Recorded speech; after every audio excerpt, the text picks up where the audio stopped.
గురుగ్రహం యొక్క అనుగ్రహం మీకు ఉన్నంత కాలం మీ జాతకంలో ఇతర గ్రహములు ఏమీ చెయ్యలేవో. అందుకే జ్యోతిష శాస్త్ర పరిజ్ఞానం వేరు, జ్యోతిష శాస్త్ర పరిజ్ఞానం పౌరాణిక జ్ఞానంతో, అందుకే వేదానికి ఉపాంగం. వేదానికి ఉపాంగంగా జ్యోతిషం తెలుసుకోవడం వేరు. దాని వలన ఏమవుతుందంటే రోజూ దక్షిణామూర్తి స్తోత్రం చేసేవాణ్ణి శనీశ్వర గ్రహం కూడా చెనకదు. కారణం ఏమిటంటే బలహీనంగా ఉన్న గురుగ్రహాన్ని అది బలవంతం చేస్తుంది జాతకంలో. పైకి కనపడదు. జాతకం చూశారనుకోండి, గురుగ్రహం బలం లేదండి మీకు అంటాడు. నేను యథార్థంగా చూసా, పైకి చెప్పడం ఇష్టం లేదు నాకు ఎవరి విషయంలోనూ. ఒక సమయంలో ఒక వ్యక్తి ఇంటికి వచ్చి, ఏమయ్యా యథార్థానికి నీ భార్య చనిపోయి 3 నెలలు అవ్వాలి, ఇప్పటికి నువ్వు భార్యాహీనుడు అయిపోవాలి, నీ జాతకంలో గ్రహాలంత భయంకరంగా ఉన్నాయి, అయినా నువ్వు ఇంత సంతోషంగా ఉన్నావు, ఇంత నవ్వుతూ ఉన్నావు, కనీసం నీ భార్య మృత్యువు వరకైనా వెళ్ళొచ్చిందా, నిజం చెప్పని అడిగాడు. వెళ్ళొచ్చింది, నిజమే, యథార్థమే. ఆమె వెళ్ళిపోతోందని కూడా తెలియదు ఈయనకి. మృత్యువు దగ్గరికి వెళ్ళిపోయి వెనక్కి వచ్చేసింది ఆవిడ. అదృష్టం. ఆవిడ వెళ్ళిపోయిందన్న విషయం ఆవిడికి తెలియదు, ఆవిడ వెళ్ళిపోయిందన్న విషయం ఈయనకి తెలియదు. రక్షింపబడ్డాడు. ఎవరో నేను చెప్పను, ఎందుకో చెప్పేస్తాను మీకు. ఆవిడికి షుగర్ వచ్చిందన్న విషయం ఆయనకి తెలియదు, ఆవిడికి తెలియదు, వాళ్ళిద్దరికీ షుగర్ గురించి తెలియదు. తెలియకపోవడం వల్ల నీరసంగా ఉంటోందని ఆయన ఇంకా గ్లూకోజు పళ్ళు పట్టుకొచ్చేవాడు ప్రేమతో. ఆవిడ ఇంకా గ్లూకోజ్ కలుపు తాగేస్తుండేది, పళ్ళు ఇంకా తినేసి పళ్ళరసాలు తాగేసింది. 2, 3, 4, 5 దగ్గరికి వెళ్ళిపోయింది షుగర్. తెలియదు వాళ్ళిద్దరికి షుగర్ గురించి. అసలు ఇవాళ నాకు కాళ్ళు కదలటం లేదండి, చేతులు కదలటం లేదండి, అసలు ఏమిటో నాకు పట్టివ్వట్లేదు, పటకారా వంట చేయలేనంది ఆవిడ. అంటే ఆయన అన్నాడు, ఏమిటి అలా ఉందంటున్నావు, ఓసారి ఫలానా డాక్టర్ గారి దగ్గరికి వెళ్ళి చూపించుకో అని ఆయన వెళ్ళిపోయాడు. ఈ అమ్మాయి డాక్టర్ గారి దగ్గరికి వెళ్ళింది. ఆ డాక్టర్ గారికి ఎందుకో అనుమానం వచ్చి, అది మన జాతి గొప్పతనం ఏమిటంటే భగవంతుడి ప్రార్థన చేస్తే భగవంతుడు రక్షిస్తాడని ప్రార్థనలు చెయ్యం మనం. భగవంతుడిని ప్రార్థన చేస్తే వైద్యుడిగా రక్షిస్తాడు. కృతజ్ఞత వైద్యుడికి. ప్రథమో దైవ్యోభిషకో, వైద్యుని యందు బుద్ధి ప్రచోదనం చేస్తాడు. వాడి బాధ ఏమిటో పసిగట్టే శక్తి వైద్యుడికి ఇస్తాడు. ఆయన ఎందుకో బ్లడ్ టెస్ట్ చేశాడు. చేసి, అమ్మ మీ ఆయన ఫోన్ నెంబర్ ఇయ్యనా, డాక్టర్ గారే ఫోన్ చేశాడు, ఏమయ్యా మీ ఆవిడ ఇంకో అరగంట ఉంటే చాలా గొప్ప, నువ్వు వచ్చేసేయి తొందరగా. ఆయన గబగబా తిరిగి వచ్చాడు. తిరిగి వస్తే, అసలు ఇలా ఎలా బతికుందయా మీ ఆవిడ, నాకు అర్థం కాలేదు, ఈ పాటికి ఎప్పుడో పోవాలి కోమాలోకి, కనీసం మూత్రపిండాలు ఏమన్నా పోవాలి, ఎలా బతికుందయా అని షుగర్కి వైద్యం మొదలెట్టాడు. ఆవిడ బతికి బట్టకట్టి. ఓ రోజు రాత్రి 8:30కో జ్యోతిష్కుడు వచ్చి ఆయన జాతక చక్రం పట్టుకుని అడిగాడు, ఈ భార్య చచ్చిపోవాలి ఎలా బతికిందని. నేను మీకు యథార్థం చెప్తున్నా, ఆయన బలం ఏమిటో తెలుసా, ఆయన దక్షిణామూర్తి స్తోత్రం ఉపాసన చేశాడు. రోజు దక్షిణామూర్తి స్తోత్రం చదవడం ఆయనకు అలవాటు. అది గురుగ్రహాన్ని ఛార్జ్ చేసేసింది. గురుడు శక్తివంతుడై కూర్చున్నాడు జాతకంలో. గురుడి అనుగ్రహం ఉన్నంత కాలం పాపగ్రహాలు ఏం చేయలేవు, అడ్డుపడిపోతాడంతే. గురువుగారి రక్షణ ఉంటే ఇంకేంటండి, గురువు గారికి వాత్సల్యం ఉందనుకోండి, దేవతలు అనుగ్రహిస్తారంతే. కాబట్టి జాతకంలో గురుగ్రహం యొక్క అనుగ్రహం ఉంది, పాపగ్రహాలు ఊరుకున్న ఏం చేయలేకపోయి. ఇంకా ఒక్క శంకరాచార్యుల వారే ఈ జాతికి పెద్ద వరం ఇచ్చారు, నేను వెళ్ళిపోతాను, వీళ్ళని ఎవడు బాగు చేస్తాడని. దక్షిణామూర్తి స్తోత్రం చదువుకుంటే గురుగ్రహం శక్తి పొందేస్తుంది. రోజు ఒకసారి దక్షిణామూర్తి స్తోత్రం చదివారనుకోండి చాలు, అంతే. ఆడవనివ్వండి, మగనివ్వండి, పిల్లలవనివ్వండి, ప్రయోజకులు అవుతారు, చక్కగా ఉంటారు. ఏమి పెద్ద ఇబ్బంది పడిపోయి భయంకరమైన స్థితిలోకి వెళ్ళిపోకుండా కాపాడుతుంది దక్షిణామూర్తి స్తోత్రం. ఆయన మృత్యుంజయుడు. లోకాలన్నీ కూడా మృత్యువు చేతికి వశమైపోతాయి, కానీ ఆయన ఒక్కడే మృత్యువునకు వశమయ్యేటటువంటి లక్షణం ఉన్నవాడు కాడు. మృత్యువునకు వశము కానివాడెవరో ఆయనే పరబ్రహ్మస్వరూపుడు. పరబ్రహ్మస్వరూపుడై ఉంటాడు కనుకనే ఆయనే సృష్టికర్త, ఆయనే స్థితికర్త, ఆయనే ప్రళయకర్త. ఆయనే ఈ బ్రహ్మాండాలన్నిటినీ సృజిస్తాడు. ఎవ్వడు సృజించు ప్రాణుల ఎవ్వడు రక్షించు త్రుంచు ఎవ్వడనంతుండెవ్వడు విభుడెవ్వడు వాడివ్విధమున మనుచు బినుచు హేలారతుడై అంటారు పోతన గారు. ఆ పరబ్రహ్మస్వరూపంగా ఆయనే ఈ బ్రహ్మాండములను సృష్టిస్తాడు, ఆయనే నిలబెడతాడు, ఆయనే లయం చేస్తాడు. అందుకే దానికి చాలా దగ్గరగా ఉండేటటువంటి ఉపమానంగా ఏం చెప్తారంటే ఊర్ణనాభిగతి అంటారు. ఊర్ణనాభి అంటే సాలెపురుగు. సాలెపురుగుకి సంకల్పం కలుగుతుంది, నేను ఇక్కడ గూడు కడితే బాగుండును అనుకుంటుంది. కొత్తగా బయట నుంచి సాధన సంపత్తులు ఏం తేదవు. ఒక్కసారి ఆ కోరిక పుట్టగానే దాని నోట్లోంచి ఒక రకమైనటువంటి ద్రవము ఊరుతుంది. ఆ ద్రవంతో అది గూడు కట్టుకోవడం మొదలు పెడుతుంది. ఎక్కడెక్కడ తగల్చడానికి అవకాశం ఉందో అక్కడక్కడ తీగ తగలుస్తూ ఒక గూడు కట్టుకుంటుంది. ఆ గూడంతట్లో తను తిరుగుతుంది. తిరిగి దానికి ఎప్పుడో చికాకు పుడుతుంది. ఈ గూడంతా కూడా పాడు చేసేద్దాం అనుకుంటుంది. అనుకుని ఆ గూడు పాడు చేసి వెళ్ళిపోతుంది. ఆ గోడ మీదకి వెళ్ళి ఆధార తంతువులు ఉంటాయి, వాటిని తెంపేస్తుంది. తెంపేస్తే ఆ గూడు కిందకి జారిపోతుంది. జారిపోయిన తర్వాత తాను యథేచ్ఛగా వెళ్ళిపోతుంది. ఊర్ణనాభిగతి ఈ విశ్వ సృష్టి స్థితి యవనియందు లయంబగుచుండు అంటారు పోతన గారు. సాలెపురుగు ఎలా గూడు తానే నిర్మాణం చేసి తానే నిలబెట్టి తానే పాడు చేసేసి వెళ్ళిపోయినట్టు, పాడు చేసి అన్నమాట లయంలో అన్వయం అవదు, లోపలికి తీసేసుకుంటాడు తనలోకి. ఈ మూడు చెయ్యగలిగిన వాడెవరో ఆయనే పరబ్రహ్మముగా ఉంటాడు. పరమేశ్వరుడే పరబ్రహ్మస్వరూపుడు. అందుకే మీరు దక్షిణామూర్తి స్వరూపం చూస్తే ప్రశాంతంగా ఉన్నవాడు తప్ప సృష్టి యందు అయోమయం లేనటువంటి స్థితిలో రచన చెయ్యలేడు. మీరు ఎప్పుడైనా చూడండి, ఒక పని ప్రారంభం చేసే ముందు ఈ పని ఎలా చేస్తే బాగుంటుంది అని ప్రణాళిక నిర్మాణం చేస్తున్నారనుకోండి, అప్పుడు మీరు ఉద్వేగంతో కానీ కోపంతో కానీ విపరీతమైన హర్షంతో కానీ ఉన్నారనుకోండి, ఖచ్చితంగా పని ఎలా జరగాలి అన్నది మీరు ప్రణాళిక రచన చేసేటప్పుడు తప్పులు చేస్తారు. భవిష్యత్తుని ఊహించి ఇప్పుడిప్పుడు ఈ సాధన సంపత్తులు దీనికి ఉంటే తప్ప ఈ కార్యక్రమం జయప్రదం కాదు అని దానికి కావలసినటువంటి సంభారములను సమకూర్చుకుని ప్రణాళికా నిర్మాణం చెయ్యడంలో వైక్లభ్యం వస్తుంది. అదే ప్రశాంతమైన మనస్సుతో ఉన్నాడనుకోండి, ఆయన చేసినటువంటి పని యందు అయోమయావస్థ ఉండదు.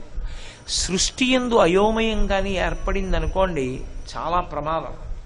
సృష్టి చేసేటప్పుడు అయోమయం ఉండకూడదు. అందులో సృష్టిని వికసనము అంటారు. వికసనము అంటే విచ్చుకోవడం. అది బహుక్రమ పద్ధతిలో ఉండాలి. నేను మీకు తేలిగ్గా అర్థం అవ్వాలి అంటే ఒక్క మాట చెప్తే మీరు పట్టుకుంటారు. ఒక కుక్క కడుపున కుక్కే పుట్టాలి, ఒక పిల్లి కడుపున పిల్లే పుట్టాలి, ఒక ఆవు కడుపున ఆవే పుట్టాలి, మనుష్యుని కడుపున మనుష్యుడే పుట్టాలి తప్ప సృష్టిలో ఎవరి కడుపున ఎవరు పుడతారో తెలియదు అన్నాం అనుకోండి, అయోమయం వస్తుంది. ఏది తినాలో అదే తినాలి. శాకాహారి అంటే మీరు తీసుకొచ్చి ఎంత పక్వం చేసి పెట్టిన మాంసమైనా అది ముట్టుకోదు. అది పుట్టుకతో స్వభావం వస్తుంది. ఏనుక్కి ఎవరు నేర్పరు నువ్వు మాంసాహారం తినద్దని, కానీ ఏనుగు ముట్టుకోదు మాంసాహారం, అంతే అలాగే ఉంటుంది. ఆవుకి ఎవరు నేర్పరు నువ్వు గడ్డి తినని, అది గడ్డి తింటుంది. దేనికి ఏది ఎలా చెయ్యాలో అలా దానికి కావలసినటువంటి సంభారాన్ని సమకూర్చాలి. అది అలా సమకూర్చడంలో ఎక్కడైనా పొరపాటు వచ్చిందనుకోండి ప్రమాదం వస్తుంది. మీకు నేను ఒక ఉదాహరణ చెప్పాలి అంటే, పిల్లి ఎలకని పట్టుకోవడంలో చాలా నేర్పరితనంతో ఉంటుంది. ఆ ఎలకని పట్టుకునేటప్పుడు చిన్న చప్పుడైతే ఎలక పారిపోతుంది. అందుకే పిల్లి కాళ్లలో మాంసపు ముద్దలు ఉంటాయి, అది నడిస్తే చప్పుడు అవదు. ఎలకకి కూడా తెలియదు పిల్లి వస్తోందని. ఒక బాతు నీటి మీద వెడుతూ ఉంటుంది. నీటి మీద వెళ్ళేటటువంటి బాతు పాదాలకి వేళ్ల మధ్యలో నాకు ఉన్నట్టుగా ఖాళీ ఉందనుకోండి, నీళ్లు ఆ వేళ్ల మధ్యలోంచి పైకొచ్చి బాతు నీటిలో మునిగిపోతుంది. అందుకే బాతు వేళ్ల మధ్యలో పల్చటి చర్మం ఉంటుంది కాబట్టి అది పడవకి తెడ్డేసినట్టుగా ఆ పాదాలని ఆధారం చేసుకుని నీటి మీద నడిచి వెళ్ళిపోతుంది. ఏది ఎలా తినాలో దానికి అనుగుణంగా ఉండాలి. బాతు పురుగుల్ని నీటిలో పట్టే విధానం గమ్మత్తుగా ఉంటుంది. నీటినంతటినీ తన చంపుటములలోకి తీసుకుంటుంది, తీసుకుని మూసేస్తుంది. మూసేస్తే పురుగులు ఉండిపోతాయి. ఆ పై చంపుటానికి ఈ ముందుకి 2 కన్నాలు ఉంటాయి. అది మూసినప్పుడు ఆ కన్నాల్లోంచి నీళ్లు బయటికి వెళ్ళిపోతాయి. ఒక్క పురుగులు మిగిలిపోతాయి, లోపలికి తోసేసుకుంటుంది, ఆ పురుగుల్ని తినేస్తుంది. దేనికి ఏది అవసరమో దాన్ని అలా నిర్మించాలి తప్ప బాతు కాళ్లవేళ్ల మధ్యలో చర్మం పెట్టడం నేను మరిచిపోయానన్నాడు అనుకోండి పరమేశ్వరుడు, చాలా అసహ్యంగా ఉంటుంది. కాబట్టి సృష్టి యందు అయోమయం ఉండకూడదు. ఏదైనా ఒక పని చేసే ముందే దాని గురించినటువంటి వ్యవస్థని ఆలోచన చేసుకుని జాగ్రత్త పడాలి. అలా జాగ్రత్త పడకపోతే అయోమయం వస్తుంది. మనం చేస్తామేమో ఇలాంటి తప్పులు, పరమేశ్వరుడి సృష్టి యందు ఈ దోషం ఉండదు. అది చాలా క్రమంగా ఉంటుంది. ఎలా విచ్చుకోవాలో అలా విచ్చుకుంటుంది. అందుకే మీరు చూడండి, సనాతన ధర్మంలో దేవతలందరూ కూడా తామర పువ్వులో కూర్చుంటారు. తామర పువ్వులో కూర్చోడానికి కారణం ఒకటే, పువ్వులో కూర్చుంటే పువ్వు నలిగిపోదండి. పువ్వులో కూర్చోవడం ఏమిటి అసలు? దానికి అర్థం ఉందా ఏమైనా? సరస్వతీదేవి తామర పువ్వులో కూర్చుంటుంది. శ్రీ మహావిష్ణువు ఒక్కొక్క చోట గురువాయూరులో ప్రత్యేకంగా తామర పువ్వులో కూర్చుని ఉంటాడు కృష్ణ భగవానుడు. అదొక మహత్తరమైన దర్శనం అక్కడ. అలాగే లక్ష్మీదేవి తామర పువ్వులో కూర్చుంటుంది. ఒక్కొక్కచో పరమశివుడు తామర పువ్వులో కూర్చుంటాడు. అసలు ఈ సృష్టి చేసే బ్రహ్మగారు తామర పువ్వులోనే పుడతాడు, నాభి కమలంలోంచి పుడతాడు. ఎందుకు ఈ తామర పువ్వు? శ్రీ మహావిష్ణువు చేతిలో తామర పువ్వు ఉంటుంది. అరి నళిన గదా శంఖ పాణిర్ముకుంద.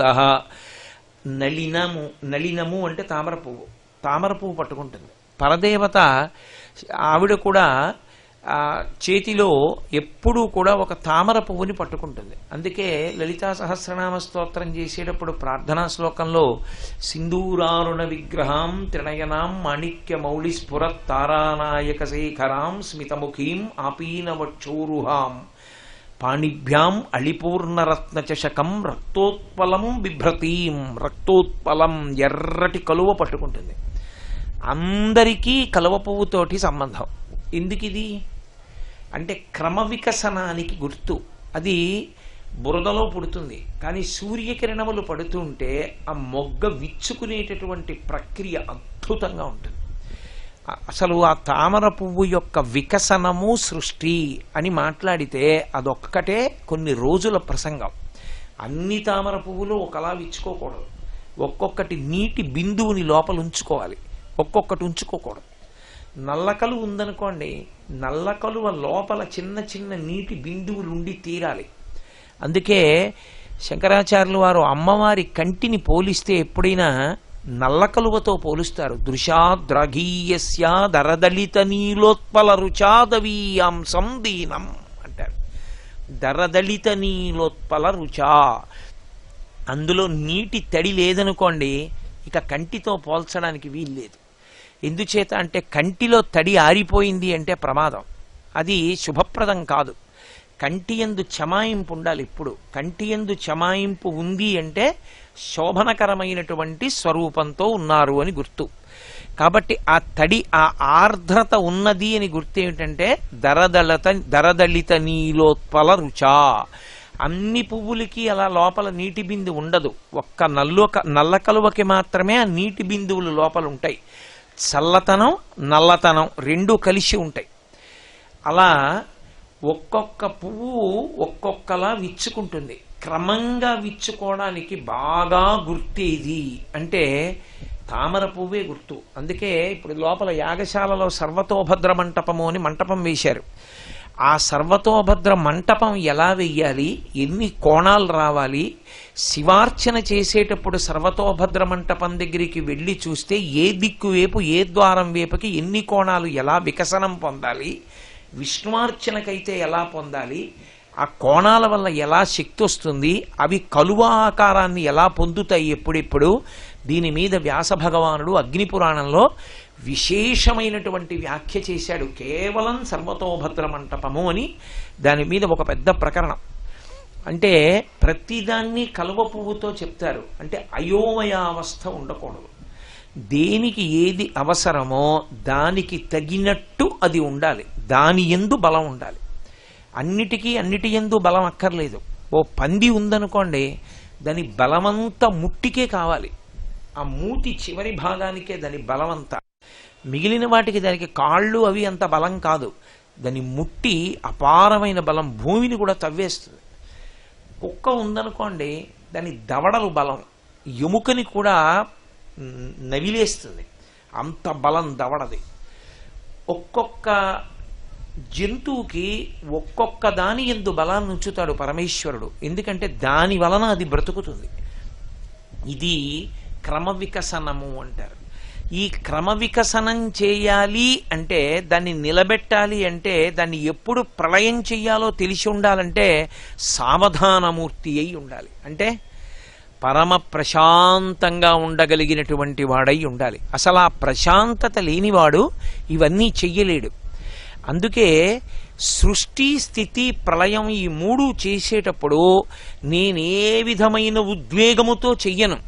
చాలామంది ఏమంటారంటే లయం చేసేటప్పుడు ఆయన చాలా కోపంగా ఉంటాడంటారు. తప్పు, అలా ఏం చేయడు. ప్రళయమునందు సంహారమునందు కూడా పరమేశ్వరుడు కారుణ్యమూర్తి. ఇది మీరు బాగా గుర్తుపెట్టుకోవాలి ఎప్పుడు. సనాతన ధర్మానికి అంతటికీ కూడా జీవం అక్కడే ఉంది. ఈశ్వరుడు సృష్టికర్తగా, ఈశ్వరుడు స్థితికర్తగా, ఈశ్వరుడు ప్రళయకర్తగా, మూడిటిగా కూడా ఆయన బహు కారుణ్యమూర్తి. ఆయన సృష్టి చేసేటప్పుడు పరమ కారుణ్యంతో చేస్తాడు. ఎందుకు చేస్తాడు అంటే ఒక్కటే కారణం. ఒకడు శరీరం విడిచిపెట్టి ఇంకో శరీరంలోకి వెడితే కదూ సృష్టి. ఇంకొక శరీరాన్ని ఎందుకు ఇస్తాడంటే, ఒక శరీరం ఇచ్చాను, పాడు చేసేసుకున్నాడు, దాంతో ఏం చేసుకోలేదు, కనీసం ఇంకో శరీరం ఇస్తాను, చేసుకున్న పాపపుణ్యాలు పోగొట్టుకుంటాడని ఇంకో శరీరం ఇస్తాడు. ఇంకొక శరీరం ఇవ్వడంలో అనుగ్రహం, ఇచ్చిన శరీరాన్ని నిలబెట్టడంలో అనుగ్రహం. అందుకే మీరు చూడండి, పరమేశ్వరుని యొక్క దయాస్వరూపం ఎక్కడుంటుందంటే, గత జన్మలలో చేసుకున్న పాపాన్ని దృష్టిలో పెట్టుకుని శరీరావయవములలో దేనికైనా ఒక దానికి వైక్లభ్యమిస్తే తద్బలాన్ని ఇంకొక దాని యందు నిక్షేపించేస్తాడు, తట్టుకోవడానికి అవకాశం ఇస్తాడు. అందుకే అంధుడు కూడా జ్ఞానేంద్రియ శక్తి మిగిలిన వాటిల్లో ఎక్కువగా ఉండి జీవించగలుగుతాడు. పరమేశ్వరుని యందు ఆ కారుణ్యం ఉంటుంది. లయమునందు కూడా కారుణ్యమే. జ్ఞానంతో ఆయన్ని పొందేవాళ్ళు పొందుతారు సాధన చేసి. పొందలేకపోయినవాడు ఎన్నాళ్ళు ఇలా పడుంటాడు, ఎన్నాళ్ళు తిరుగుతాడు, ఎన్నాళ్ళు ఇలా జన్మలెత్తుతాడు. కొంతకాలం మొత్తం సృష్టికి విశ్రాంతినిస్తాడు. అప్పుడు ప్రళయం అంటే తనలోకి తీసేసుకుంటాడు. తీసుకుని మొత్తం సృష్టి అంతా ఆగిపోతుంది, ఏముండదు. అంటే మొత్తం జీవకోటికంతటికీ విశ్రాంతి కల్పిస్తాడు. అందుకే రాత్రి కాలమునందు విశ్రాంతినిస్తాడు. రాత్రి అందరికీ నిద్ర పడుతుంది. అందుకే స్వల్పకాలిక లయం అంటారు. దీర్ఘకాలిక లయము అంటే ప్రళయం. అందులో మొత్తం జీవకోటికి విశ్రాంతినిస్తాడు. తన యందే ఉంటారు, ఉండి విశ్రాంతి తీసుకుంటారు. ఈ మూడు చేసేటప్పుడు తాను శాంతమూర్తిగా ఉండి చేస్తాడు తప్ప, ఈ మూడు చేసేటప్పుడు ఆయనలో ఉద్వేగం ఉండదు. ఉద్వేగం ఉంటే ఆయన అసలు చెయ్యలేడు. ఆ ఉద్వేగంతో చేసే పని అయోమయంతో ఉంటుంది. ఏం చేస్తున్నాడో తెలియదు. కంగారుగా చేసేటటువంటి వాడు ఓ క్రమంలో చెయ్యడు. మీరు ఇంకొకటి గమనించండి, కంగారుగా చేసిన వాడు చిట్ట చివర ఎక్కడ పెట్టానంటాడు. ఏదో ప్రధానమైన వస్తువు ఎక్కడ పెట్టాను ఇందాక అంటాడు. అది వాడి దగ్గరే ఉండదు, వదిలేస్తాడు. పరమేశ్వరుడికి ఆ ఉద్వేగం ఉండదు, ప్రశాంతమూర్తి. ఇది చెప్పడానికే ఆయన ఎంత ప్రశాంతమూర్తియో చెప్పడమే దక్షిణామూర్తి యొక్క తత్వం. అందుకే మీరు జాగ్రత్తగా గమనించండి. దక్షిణామూర్తి స్వరూపాన్ని మీరు గమనిస్తే కుడి చేతి వైపు రెండు చేతులు ఉంటాయి. దక్షిణామూర్తిలో కూడా మళ్ళీ భిన్న భిన్న స్వరూపాలు ఉన్నాయి. ప్రధానంగా చెప్పబడే స్వరూపం ఎలా ఉంటుందో నేను చెప్తున్నాను మీతో. కుడివైపు రెండు చేతులు, ఎడమవైపు రెండు చేతులు, 4 చేతులు 2 కాళ్లతో ఉంటాడు, ఒకటే తల. 4 చేతులలో కుడి చేతి వైపు ఉన్నటువంటి 2 చేతులలో పై చేతిలో ఢమరుక ఉంటుంది. ఒక్కొక్కచో ఆ ఢమరుకాన్ని సర్పం చుడుతుంది. సర్పంతో చుట్టబడిన ఢమరుకాన్ని పట్టుకుంటాడు. ఆ సర్పం చుట్టుకుని వాలదు, ఇలా లేచి ఉంటుంది పైకి. పడగ ఇలా పైకెత్తి ఇలా నిటారుగా నిలబడుతుంది. తోక మీద నిలబడిన పాము ఉంటుందే, అలా ఢమరుకాన్ని చుట్టి నిలబడుతుంది ఇలా పాము. అది కుడి చేతిలో పైన ఉంటుంది. కింద చేతిలో ఇలా చిన్ముద్ర పట్టుకుంటాడు. ఎడం చేతిలో కింది చేతిలో పుస్తకాలు పట్టుకుంటాడు. పై చేతిలో అగ్నిహోత్రం పట్టుకుంటాడు. ముఖం స్వాత్మారామం ముదిత వదనం, చిరునవ్వు నవ్వుతూ ఉంటుంది. అసలు ఆ మూర్తి ముఖంలో చిరునవ్వు భావన ఉండాలి. ముఖం గంభీరంగా ఉన్న, ముఖంలో కొంచెం ఏదో పెద్ద అంత ప్రశాంతంగా ఉన్నట్టు లేకపోయినా అసలు అది దక్షిణామూర్తిగా ప్రతిష్టకి అయోగ్యం. అందుకే దక్షిణామూర్తి విగ్రహాన్ని ఎవరు పడితే వాళ్ళు చెక్కలేరు. ఒక దక్షిణామూర్తి విగ్రహాన్ని చెక్కడం అంటే అంత జాగ్రత్తగా చెక్కుతారు పరమేశ్వరారాధనం చేసి. ఎందుకంటే మూర్తిలో నవ్వు రావాలి. దాన్ని మీరు చూడగానే పసిపిల్లలు కూడా నించోగలగాలి వెళ్ళి. అంత ముదిత వదనం, అంత ప్రశాంతంగా ఉండాలి. అంత ప్రశాంతంగా ఉంటే తప్ప అది మీకు ప్రయోజనాన్ని ఇవ్వదు, ప్రశాంతతనివ్వదు. ఇప్పుడు మనకు వచ్చినటువంటి మూర్తిని మీరు చూడండి, ఎంత ప్రశాంతంగా చిన్న నవ్వు నవ్వుతున్నట్టు ఉంటాడు. ఆ నవ్వు భావ ప్రకటనం. అది శిల్పి యొక్క ఉపాసన చేత వస్తుంది మూర్తిలోకి. అలా 4 చేతులతో ఉంటాడు. ఉన్నప్పుడు ఆయనయే సృష్టికర్త. ఈ సృష్టినంతటినీ చేశాడు. సృష్టి ప్రారంభం ఎక్కడి నుంచి వస్తుంది అంటే ధ్వని నుండి వస్తుంది. శబ్దము సృష్టికి ఆధారము. శబ్దము లేకపోతే వెనక్కి వెళ్ళినట్టు, శబ్దం వస్తే ముందుకెళ్ళినట్టు. అక్కడ వరకు అర్థం చేసుకోండి చాలు. అంతకన్నా దాన్ని వ్యాఖ్యానం చేయాలి అంటే చాలా సమయం పట్టేస్తుంది. ఎక్కడైనా ధ్వని ఉంది అంటే స్థితితో కూడిన సృష్టి ఉంది అని గుర్తు. అంటే బహిర్ముఖులై నిలబడి ఉన్నారు అని గుర్తు.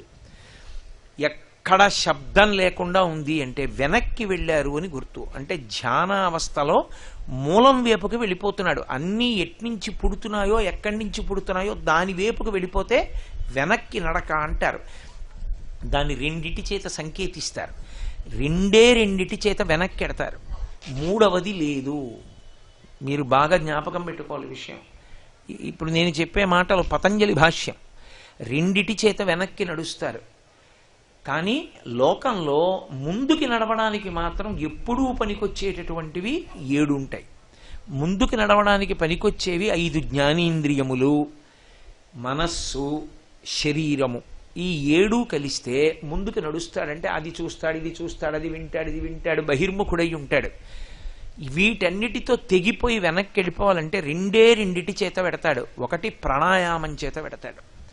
ప్రాణాయామం సక్రమంగా ప్రాణాయామ ప్రక్రియ నేర్చుకున్నవాడైతే, ప్రాణాయామ ప్రక్రియ అంటే మీరు ఒకటి బాగా జ్ఞాపకం పెట్టుకోవాలి. కూర్చోపెట్టి 15 నిమిషాలు ప్రాణాయామం చెయ్యండి అని చెప్పకూడదు ఎప్పుడు. ప్రాణాయామం చెప్పేటప్పుడు యోగం బాగా తెలుసున్న గురువు అని గుర్తేమిటంటే నాడి చూస్తారు. నాడి చూసి నాడీ స్పందనాన్ని బట్టి వాళ్ళ శక్తిని లెక్క కట్టి ఇన్ని మాటలు ప్రాణాయామం చేయమని చెప్తారు. అంతకన్నా ఎక్కువ ప్రాణాయామం చేస్తే కాలంలో కొంతకాలానికి పిచ్చొస్తుంది. నేను పరమ యథార్థం చెప్తున్నా. తెలిసి తెలియక చేసి పిచ్చొచ్చిన వాడు ఉన్నాడు కాకినాడలోనే. తర్వాత తగ్గింది. కేవలం ప్రాణాయామం వల్ల వచ్చింది. అతి ప్రాణాయామం చేయకూడదు. శరీర శక్తిని దాటిన ప్రాణాయామం చేయకూడదు. అందరికీ సరిపోయే ప్రాణాయామం 3 మార్లే. ఎవరికైనా సరిపోతుంది. అందుకే 3 మాటలే. ఓం భూః, ఓం భువః, ఓం సుమః, ఓం మహః జనః తపః, ఓం సత్యం తత్సవితుర్వరేణ్యం వెళ్ళిపోతుంది మంత్రం. 3 మాటలే చేయిస్తారు. 3 దాటితే మీకు శక్తి ఉండాలి తప్ప ప్రాణాయామం ఇష్టం వచ్చినట్టు చేయకూడదు. కాబట్టి ప్రాణాయామం చేత వెనక్కి ఎడతాడు. వెనక్కి ఎందుకు ఎడతాడు అంటే ప్రాణాయామము మనసుని నిలబెట్టేస్తుంది. ఊపిరి మీద మనసు ఆధారపడుతుంది. ఊపిరిని నియంత్రిస్తే మనసు నిలబడుతుంది. మనసు నిలబడితే వెనక్కి వెడుతుంది. వెనక్కి వెడితే మూలం వైపుకు వెడుతుంది, ఆత్మ వైపుకి. ఉద్వేగంతో మామూలుగా ఊపిరి తీస్తే ముందుకెడుతుంది, యోగశక్తిగా మారుతుంది ధ్యానంలో. 2వది ధ్యాన ప్రక్రియ. ధ్యానం ఎలా చెయ్యాలో తెలుసుకుని జాగ్రత్తగా ధ్యానం చేయడానికి అలవాటు పడితే, ధ్యానం ఎలా చెయ్యాలి అన్నది కొత్తగా ఎవరూ చెప్పక్కర్లేదు. మీరు బాగా జ్ఞాపకం పెట్టుకోండి. ధ్యానము అత్యంత క్షేమకరంగా, ఏ ప్రమాదము రాకుండా మీరు ఈ జన్మలో ధ్యానం మొదలు పెడితే ఏ వస్తువు మీద ధ్యానం చెయ్యాలో, ఎలా ధ్యానం చెయ్యాలో చెబుతూ అనేక చోట్ల అనేకమైనటువంటి ఉదాహరణలు మనకు అందిస్తూ నాటకీయ శైలిలో మీకు తెలియకుండానే మీతో ధ్యానం చేయించేటటువంటి శ్లోకాలు ఇచ్చి భద్రమైన ధ్యాన ప్రక్రియని అందించిన ఒకే ఒక మహాపురుషుడు శంకర భగవత్పాదాచార్య స్వామి. శంకరులు ఇచ్చారు ధ్యాన ప్రక్రియ అంతా. ఎన్నో శ్లోకాలు ధ్యానమే. మీరు ప్రత్యేకించి సౌందర్యలహరి తీసుకుంటే సౌందర్యలహరిలో ఒక్కొక్క శ్లోకం ధ్యానమే. ఆ ధ్యానంలో మీరు ఆ శ్లోకాన్ని కానీ ఎవరికి అవసరమో వాళ్ళకి అది చెప్పగలగాల ఆ ప్రజ్ఞ గురువుకు ఉండాలి. అందుకే సౌందర్యలహరి అంతా కూడా ఉపాసన శాస్త్రం శక్తిది. నాకు అంత బాగా జ్ఞాపకం ఉండట్లేదండి ఈ పిల్లాడికి అంటారు. ఈ పిల్లాడికి జ్ఞాపకం ఉండట్లేదు అంటే ఏ శ్లోకం ఇవ్వాలో, శ్లోకంలో ఎలా ధ్యానం చెయ్యాలో ఆ పిల్లవాడికి నేర్పితే వాడికి విశేషమైన ధారణాశక్తి వచ్చేస్తుంది. ఎందరో ఉన్నారు అలా. శంకరాచార్యుల వారి హృదయాన్ని పట్టుకోగలగాలంటే శంకరాచార్యుల వారి అనుగ్రహం ఉండాలి. కాబట్టి ధ్యానము చేత వెనక్కెడుతుంది మనస్సు. ఎదురుగుండా ఉన్న వాటిని వదిలిపెట్టేసి వెనక్కి వెళ్ళి ఆత్మని పట్టుకుంటుంది. ఈ రెండూ వెనక్కి నడవడానికి సాధనాలు, 7 ముందుకి నడవడానికి సాధనాలు. ఇందులో మీరు జాగ్రత్తగా గమనించండి. దక్షిణామూర్తి పరమ ప్రశాంతంగా ఉండి కుడి చేతిలో పైభాగంలో ఢమరుకం పట్టుకుంటారు. ఆ ఢమరుకం శబ్దం చేస్తుంది. శబ్దము వేరు, ధ్వని వేరు. మళ్ళీ ఆ రెండిటికి తేడా ఉంటుంది. చాలా సాధారణంగా ఏమంటారంటే ఆయన ధ్వని చేశాడండి అంటే శబ్దం చేశాడు, ఆయన శబ్దం చేశాడండి అంటే ధ్వని చేశాడు అనుకుంటారు. కాదు, తప్పది. శబ్దము అంటే అర్థసహితము, దానికి అర్థం ఉంటుంది. అందుకే వేదమంతా కలిపి శబ్దరాశి. ధ్వని అంటే దానికి ఏ విధమైనటువంటి అర్థము ఉండదు. శ్రీ ఉమామహేశ్వర పరబ్రహ్మార్పణమస్తు. స్వస్తి.